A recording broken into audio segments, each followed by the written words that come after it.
And that you've got a CPU player.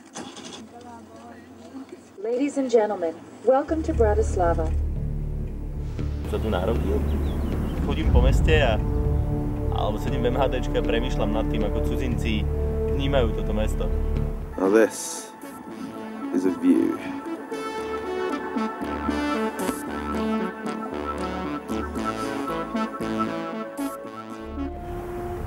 Úžasne, pri tebe je hrad a pod tebou sa vlní Dunaja a večer, keď sem prídeš večer, tak máš osvietenú Petržalku a Slovnaft svieti ako kozmodrom.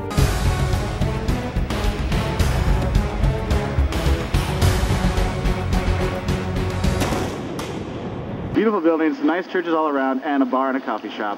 Všetky reštaurácie vyťahnú von tie svoje terasy, na čo milión ľudí nadáva, mne sa to strašne páči, pretože ľudia potom sedia vonku, rozprávajú sa a to mesto žije dobré jedlo.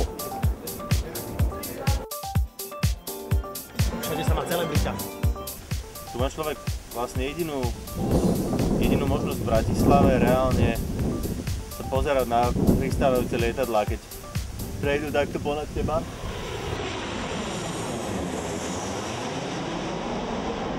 Pre mňa je dobrý pocit, že v meste je veľa návštevníkov, že to mesto sa niekomu páči.